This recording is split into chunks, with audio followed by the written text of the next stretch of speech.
Hello friends, I am Rimu Chowdhury. আমরা এখন একটা এক্সিস্টিং টেমপ্লেটে স্লাইডার অ্যাড করব।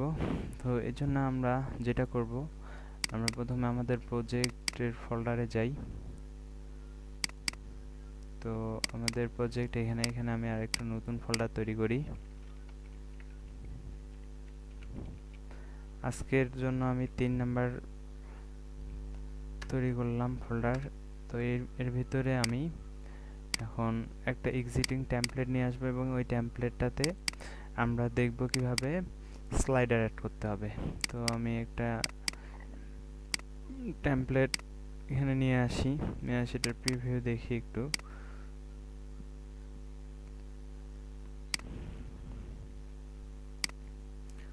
তো এই টাইপের একটা যে ওয়েব পেজ, এই টেমপ্লেটটাতে আমরা এই যে ডামি যে ইমেজটা আছে এইখানটায় একটা স্লাইডার অ্যাড করব। তো এই ইমেজটার জায়গায় স্লাইডার আমরা যেটা অ্যাড করব সেটার নাম হচ্ছে নিভো স্লাইডার। তো আমরা গুগলে যায় নিভো স্লাইডার লিখে একটা সার্চ দিব।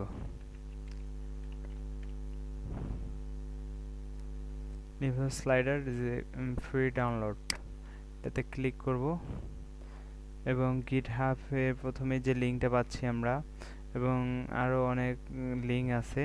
তো আমরা প্রথমের এই গিটহাবের লিঙ্কটা থেকে ডাউনলোড করব।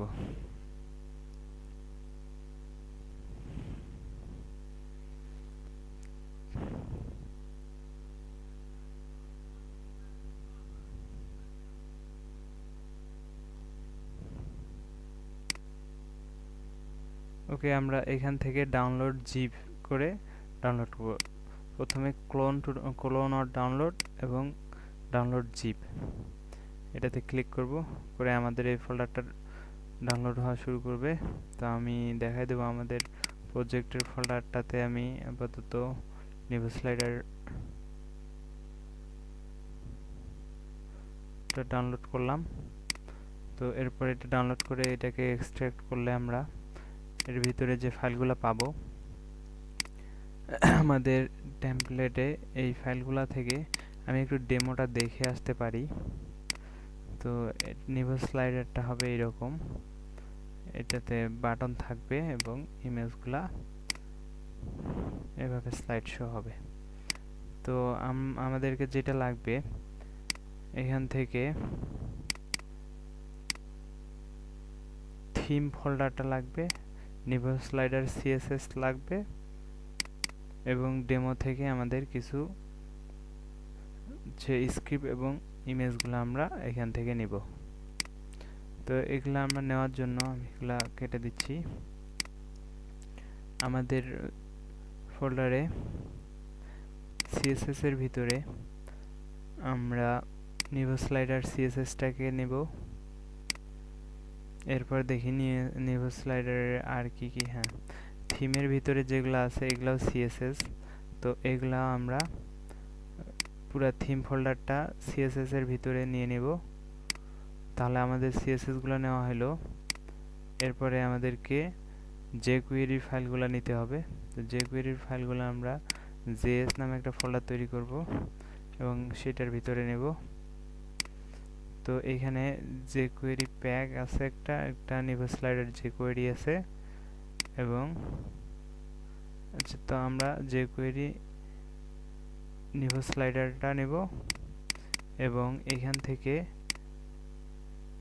jQuery 1.0.9টা নেব। নেওয়ার পরে আমাদেরকে যেহেতু ইমেজগুলো লাগবে, আমাদের ইমেজেস ফোল্ডারের ভিতরে এই ইমেজগুলাকে নিব। তো এটা লাগবে না আমাদের পূর্বের ইমেজটা, আচ্ছা আমরা এটা পরে ডিলিট করে দিব। তো এই আমাদের সব ফাইলগুলো নেওয়া হয়ে গেল। এরপরে আমাদেরকে স্টাইল, এটা থেকে আমাদেরকে যেটা করতে হবে, এইখান থেকে নেওয়ার মতো প্রয়োজন লাগবে না, এগুলা জাঙ্ক কোড সব। তো আমরা ডেমোটাকে ওপেন করব। ডেমোটাকে আমি প্রথমে এক্সট্রাক্ট করি, আমাদের ফোল্ডারটাতে এক্সট্রাক্ট করব। ডেমোটাকে নিয়ে আসলাম, আসার পরে এটাকে আমি নোটপ্যাড প্লাস প্লাসে ওপেন করলাম। তো এইখানে আমি দেখে আসি এখানে এরা কি করছে। প্রথমে স্টাইল থিম থেকে ডিফল্ট নামে সিএসএসটা যোগ করছে, লাইট সিএসএসটা এবং ডার্ক বার সব করে, এবং নিভো স্লাইডারটা যুক্ত করছে। তারপর এর স্ক্রিপ্টগুলা যে কুয়েরিটাকে, তারপর নিভো স্লাইডার এটাকে কল করছে, এবং এখানে একটু ছোট যে কোয়েরি কোড লেখা আছে এখানটায় বুঝিয়ে দেওয়া হয়েছে এই স্লাইডার আইডিতে নিভো স্লাইডার অ্যাপ্লাই করা হোক, ফাংশনটা লোড করা হোক। তো আমাদেরকে যেটা করতে হবে, আমাদের টেমপ্লেটের index.htmlটাকে ওপেন করতে হবে। নোটপ্যাড প্লাস প্লাসে আমি ওপেন করলাম, করে আমাদের যে স্লাইডার ইমেজ আছে এইখানে আমাদেরকে ডেমো থেকে আমি কপি করে নিয়ে আসি আমাদের ওয়ারপার ডিপটাকে এবং নিভো স্লাইডার আইডি যুক্ত এই ডিপটাকে। ওয়ারপার ডিপের ভিতরে আমরা এটা রাখবো। আপাতত আমরা এটাকে কপি করে নিয়ে যাই, কপি, এবং আমরা এর এইখানটা পেস্ট করে দিব। তো এর ভিতরে আমাদের এই লিঙ্কটার প্রয়োজন নাই, এটা মুছে দিব, এবং এখানে নিভো স্লাইডার আইডিটা থাকুক, আইডিটা দিয়ে আমাদের কল করা হবে। এখানে ডামি ক্যাপশন দেওয়া আছে, ক্যাপশন আমাদের প্রয়োজন নাই, উঠে দিলাম। এরপরে ইমেজেস ফোল্ডারের ভিতরে এগুলা আমাদের কল করা আছে। তো এরপরে আরেকটা ক্যাপশন আছে, সেটাকে আমরা উঠে দিলাম। দেওয়ার পর আমাদের ইমেজগুলা থাকলো। ওকে, 3টে ইমেজ থাকলো এবং আমাদের এই আইডির ভিতরে থাকতেছে।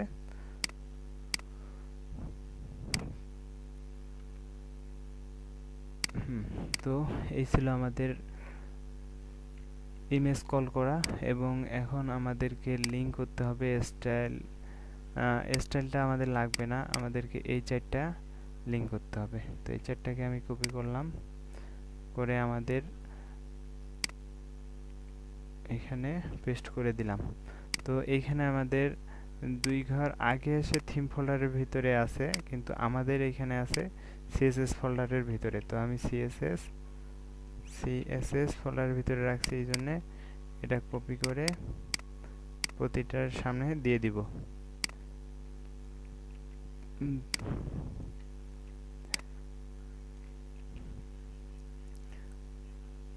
ওকে, আমার এগুলো লিঙ্ক হয়ে গেল। সিএস এর ভিতর থিমের ভিতরে এটা আছে, থিমের ভিতরে এটা আছে, থিমের ভিতরে এটা আছে, এটা সরাসরি আছে। আমি একটু চেক করে আসি সিএসএস এর ভিতর, থিমের ভিতর, হ্যাঁ সব ফোল্ডার ওকে আছে। তো আর এটা আছে, আর এটা তো আমাদের পূর্বেই কল করা আছে। এরপরে আমাদেরকে যেটা আনতে হবে, স্ক্রিপ্টগুলো আনতে হবে। তো স্ক্রিপ্টগুলো আমি এখান থেকে সম্পূর্ণ স্ক্রিপ্টটা, আমাদের এটা ফুটারে কল করা আছে, আমাদেরকে এখানে ফুটারে কল করে দিতে হবে। তো ফুটারে বডির আগে আমি স্ক্রিপ্টগুলোকে কল করে দিলাম। তো এইখানে আমাদের স্ক্রিপ্টগুলো আছে যে জেএস ফোল্ডারের ভিতরে রাখছি আমি। তো জেএস ফোল্ডারটার নাম আমি লিখে দিলাম, এবং ফাংশনটা এখানে এটার উপরে লোড হবে। তো এখানে জেএস এর ভিতরে 2টা ফাইল রাখছি, আমি একটু দেখে আসি। জেএস এর ভিতরে 2টা ফাইল রাখছি, এইটা। এরপরে সিএসএস এর ভিতরে আমার ফাইল আছে, বাইরে আছে 2টা, বাইরে আমি রাখছি 2টা, সিএসএস ফোল্ডারের ভিতরে একটা এবং একটা 2টা, এবং এগুলা থিম ফোল্ডারের ভিতরে আছে, এবং একটা আমার মেইন যেটা সেটা একেবারে বাইরে আছে, মেইন স্টাইল শিটটা আমার বাইরে আছে। তো এরপরে আমাদের ডেমো ফোল্ডারটা ডিলিট করে দেব। দেওয়ার পরে আমরা এটাকে লঞ্চ করব ফায়ারবাগে।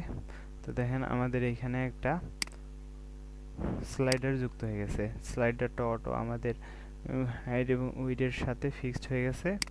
তো এখানে আমরা 3টা ইমেজ দিছি, এই জন্য আমাদের এখানে 3টা ইমেজ শো করতেছে। তো আমি আরও ইমেজ দিতে চাইলে আরও ইমেজ দেওয়া যাবে এবং এটা অটোমেটিক কাজ করতেছে। তো আমরা যদি চাই যে এখানে অন্য থিম ব্যবহার করব, তো আমাদেরকে ছোট্ট একটা কাজ করতে হবে। এখানে আমাদের একটা থিমের নাম দেওয়া আছে, থিম ডিফল্ট। তো আমরা এখন ডিফল্ট থিমটা ব্যবহার করতেছি। তো লাইট থিমটা যদি ব্যবহার করতে চাই, তো এই লাইটটাকে কপি করে আমরা এই ডিফল্টের ঘরে পেস্ট করে সেভ করে যদি একটা রিলোড করি, তাহলে এখন আমাদের এটা লাইটটা অ্যাপ্লাই হলো। তো লাইটে এরকম করে ছিল, এইখানে যে ইমেজগুলো ছিল আর নেক্সট এবং প্রিভিউ এগুলা এইখানটায় থাকবে। তো এরপরে যদি আমি যে ডার্কটা অ্যাপ্লাই করতে চাই, তাহলে এটা কপি করব এবং আমাদের থিম এখানে ডার্ক অ্যাপ্লাই করব। তো অ্যাপ্লাই করার পর এটাকে রিলোড করলে আমাদের যে ডার্ক থিমটা সেটা এখানটায় অ্যাপ্লাই হলো। তো এইভাবে আমরা সরি, এটা একটু ভেঙে গেছে মনে হচ্ছে। এটা কোনো ব্যাপার না, এটা আসলে আমাদের ব্রাউজারের কারণে এই সমস্যাটা হয়েছে। সম্ভবত আর হবে না। এখন ঠিক আছে। তো এইভাবে আমরা যে কোনো একটা থিম ব্যবহার করতে পারি, অথবা নির্দিষ্ট একটা থিম ব্যবহার করলে আমরা বাকি থিমের স্ক্রিপ্টগুলা আমরা রিমুভ করে দিতে পারবো। তো এইভাবেই আপনারা যে কোনো টেমপ্লেটে আপনাদের ওয়েবসাইটে এরকম সুন্দর সুন্দর স্লাইডার অ্যাড করতে পারবেন। তো ধন্যবাদ সবাইকে এই টিউটোরিয়াল দেখার জন্য। পরবর্তীতে আমরা আরও নতুন কিছু শিখব, সেই টিউটোরিয়াল দেখার আমন্ত্রণ জানিয়ে আজকে এখানে শেষ করতেছি। আল্লাহ হাফেজ।